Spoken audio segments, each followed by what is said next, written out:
फिर से डर चालू। हाँ, रेस्पिरेशन का लेक्चर नंबर 2 है आज, ठीक है। अच्छे से पढ़ना है और पूरा डाउट क्लियर करके जाना है। Hello everyone, I am sugar sir here and welcome back to your favourite channel engineer education India. चलो बिना देरी के लेक्चर को स्टार्ट करते हैं। आज हम लोग जो पढ़ेंगे वो है डू प्लांट्स ब्रीथ। क्या प्लांट ब्रीथ करता है या नहीं?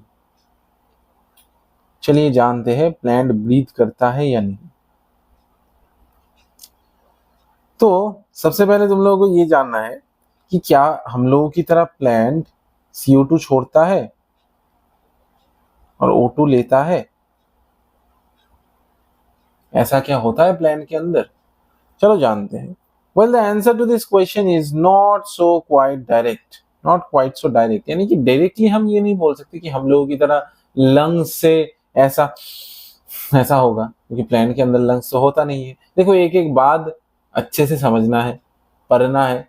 रेस्पिरेशन तभी याद रहेगा, नहीं तो नहीं याद रहेगा, ठीक है। इस लेक्चर को अच्छे से करना है और घर जाके नोट्स बनाना है। फिर क्या करना है, क्वेश्चन सॉल्व करना है इस टॉपिक के ऊपर। फिर मुझे आके बोलना है कि सर एक भी डाउट नहीं बचा है, और बचेगा भी नहीं भाई, इतना टेंशन काहे को लेते हम, है ना। Yes, plant require O2 for respiration, यानी कि प्लांट को ऑक्सीजन चाहिए होता है रेस्पिरेशन के लिए। क्यों? मैंने कहा था कि रेस्पिरेशन का मेन काज क्या होता है, मेन काम क्या होता है, वो है एटीपी को सिंथेसिस करना, एटीपी को सिंथेसिस करना। तो अगर ऑक्सीजन ही ना होगा तो ऑक्सीजन के प्रेजेंस में रिएक्शन कैसे होगा? रिएक्शन करवाने के लिए तो ऑक्सीजन चाहिए होता है ना। किसी भी चीज को अगर रिएक्शन करवाना हो तो ऑक्सीजन के प्रेजेंस में ही होगा, ठीक है। Respiration to occur and they also give out CO2, यानी कि कार्बन डाइऑक्साइड भी छोड़ता है ये। Hence plants have systems in place that ensure that availability of O2, यानी कि प्लांट के अंदर ऐसा कुछ रिसेप्टर्स लगा होता है जो कि ये इंश्योर करे कि O2 हो एनवायरनमेंट में। Plants unlike animals have no specified organs for gases exchange, यानी कि हम लोगों की तरह लंग्स प्लांट के अंदर नहीं होता भाई, but they have stomata and lenticels for this purpose, यानी कि इनके अंदर क्या पाया जाता है? इनके अंदर जो पाया जाता है वो है स्टोमाटा, और क्या पाया जाता है? लेंटिसल्स पाया जाता है, ठीक है। ओके, इसी से गैसियस एक्सचेंज प्लांट के अंदर होता है। चलो, there is very little transport of gas from one plant to another, यानी कि एक प्लांट से दूसरे प्लांट में बहुत कम गैसियस एक्सचेंज होता है, ठीक है। Second, plants do not present great demands for gaseous exchange, यानी कि प्लांट के अंदर इतना भी कुछ गैसियस एक्सचेंज की जरूरत भी नहीं पड़ता। क्यों? क्योंकि ऑक्सीजन एयर से ले रहा है स्टोमाटा के थ्रू, ठीक है, और कार्बन डाइऑक्साइड छोड़ना ये इसी के लिए ही काम पे है, ठीक है। और ऐसा कुछ नहीं है कि अगर कार्बन डाइऑक्साइड ना छोड़े तो प्लांट मर जाएगा, ठीक है। तो हम लोगों की तरह नेसेसिटी प्लांट के अंदर नहीं होता है। Root stems and leaves respire at rates far lower than animals, यानी कि हम लोग जितने ज्यादा रेट में रेस्पिरेशन करते हैं, जितने ज्यादा रेट में ऑक्सीजन लेते हैं और CO2 बाहर निकालते हैं अपनी बॉडी से, उसे बहुत कम रेट में रूट स्टेम लीफ ये सब क्या करते हैं? रेस्पिरेशन करते हैं। Only during photosynthesis a large volume of gases exchanged, यानी कि फोटोसिंथेसिस के दौरान ही बस ये होता है। पूरे दिन भर प्लांट के स्टोमाटा में इतना भी मतलब शक्ति नहीं होता कि भाई ओपन रहो और पूरा ही ऑक्सीजन लेते रहो और बार बार ओपन हो, CO2 ऑफ करो, यानी कि CO2 भगाओ, ऐसा नहीं होता है।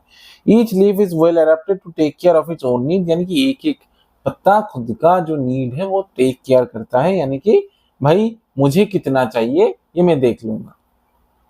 Okay, during this periods when cells photosynthesize availability of O2 is not a problem, यानी कि जब फोटोसिंथेसिस होता है O2 का अवेलेबिलिटी प्रॉब्लम नहीं है, क्योंकि परिवेश में वैसे ही O2 होता है। Third, the distance that gases must diffuse even in large, यानी कि गैसेस को अगर बहुत मैंने डिफ्यूजन अगर करना हो तो गैसेस को एक लार्ज जो डिस्टेंस है वो चलना पड़ता है, बल्कि plants is not great.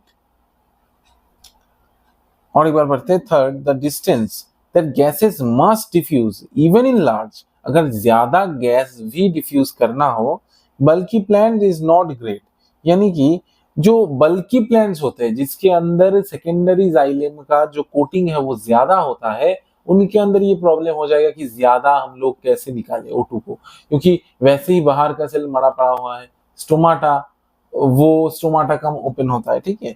Even each living cell in a plant is located quite close to the surface of the plant, यानी कि प्लांट का जो एक एक लिविंग सेल है वो सरफेस पे ही होता है, ठीक है। This is true for leaves, यानी कि पत्तों के लिए अगर देखो तो ठीक है, लेकिन स्टेम के अंदर कैसे मेजर करोगे? स्टेम के अंदर क्या सभी सेल लिविंग होते हैं क्या? नहीं होता। You must ask, but what about thick woody stems, देखा and roots, in stems the living cells are organised in thin layer, यानी कि लिविंग सेल तो स्टेम के अंदर क्या एकदम पतला पतला सा लेयर बना के रहते हैं inside and beneath the bark, यानी कि बार्क, अगर ये बार्क है तो इसके नीचे यहाँ पे क्या रहेगा? लिविंग सेल का थिन लेयर रहेगा। They also have openings called lenticels, यानी कि इनके अंदर लेंटिसेल भी रहेगा, लेंटिसेल्स जो कि ओपनिंग को रिप्रेजेंट करेगा।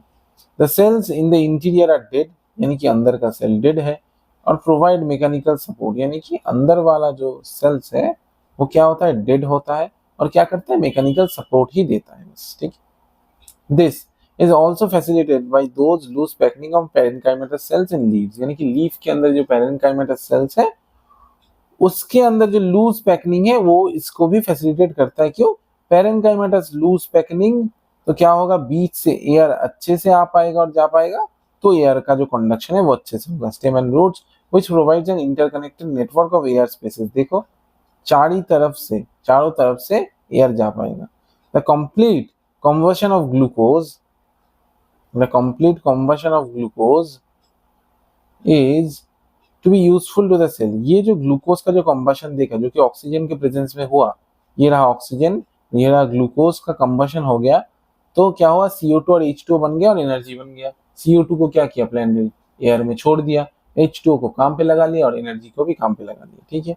It should be able to utilise it synthesise to other molecules, और यहाँ से क्या निकलता है? एनर्जी। इस एनर्जी को भी प्लांट अपना काम करने के लिए यूज करता है। तो इससे जो एनर्जी निकला और इससे जो अदर मॉलिक्यूल्स निकला, उसको सेल का जरूरत होना चाहिए ना। अगर कोई चीज बन रहा है, सपोज करो कि आज तुम 10 रुपए का एक नोट बना रहे हो, ठीक, अगर ये 10 रुपए मार्केट में वैलिड ही ना हो तो इस 10 रुपए का क्या करोगे? तो जो चीज बन रहा है उसका कोई काम तो होना चाहिए ना। The strategy that the plant cell uses to catabolize the glucose molecule in such a way that not all the liberated energy goes out as heat, यानी कि सभी जो ये जो एनर्जी बना ये हीट के तौर पे नहीं जाता है, एटीपी के तौर पे ट्रैप कर लेता है प्लांट, ठीक है। The key is to oxidize glucose not in one step but in several small steps, enabling some steps to be just large enough such that energy release can be coupled to ATP synthesis। वही घुमा फिरा के बोला है कि छोटे छोटे step होता है उससे जो एटीपी निकला है उसको ताकि ट्रैप कर पाए। अगर बड़ा स्टेप एक हो गया तो ज्यादा करके हीट निकल जाएगा और एटीपी के फॉर्म में वो हीट को ट्रैप नहीं कर पाएगा। यानी कि ये जो एनर्जी है इसको क्या करते हैं ना, बॉन्ड के फॉर्म में। देखो एक चीज समझो, ये मेरा एक हाथ है, ये मेरा दूसरा हाथ है, पकड़ के रखता हूँ, ठीक है। अगर पकड़ के रखूं तो इस हाथ का कुछ एनर्जी जा रहा है पकड़ने में, ठीक है। अभी अगर छोड़ दूं तो यहाँ पे कोई एनर्जी है? जीरो है एनर्जी, कोई एनर्जी नहीं लग रहा। तो पकड़ने के टाइम पे एनर्जी थोड़ा है, पकड़ने के अंदर मतलब जो पकड़ने के बाद अगर नहीं पकड़ू तो एनर्जी जीरो है। तो पहले कुछ था अब कुछ नहीं है तो एनर्जी लिबरेट हो गया। तो बॉन्ड तोड़ोगे तब भी एनर्जी लिबरेट हो जाएगा। ज्यादा एनर्जी कम एनर्जी, पहले का ज्यादा बात का कम, तो एनर्जी क्या हो जाएगा? लिबरेट हो जाएगा, बाहर निकल जाएगा। अगर बॉन्ड बनाओगे तब एनर्जी देना पड़ेगा, तो यही एनर्जी को क्या करते हैं? बॉन्ड बनवा के इस एनर्जी को ट्रैप करवा देते हैं। समझ में आ गया? ठीक है। During the process of respiration, oxygen is utilized and carbon dioxide and water energy are released as product. The combustion reaction requires oxygen, but some cells live where oxygen may or may not be available. यानी कि कुछ cell ऐसी जगह पे भी रहता है जहाँ पे ऑक्सीजन का रिक्वायरमेंट नहीं होता है। There are sufficient reason to believe that the first cells on this planet lived in atmosphere आर्कीबैक्टीरियम, जहाँ पे कि ऑक्सीजन एकदम ही नहीं होता था, वहां पे लीव करता था, यानी कि एनएरोबिक कंडीशन में, एनएरोबिक कंडीशन में।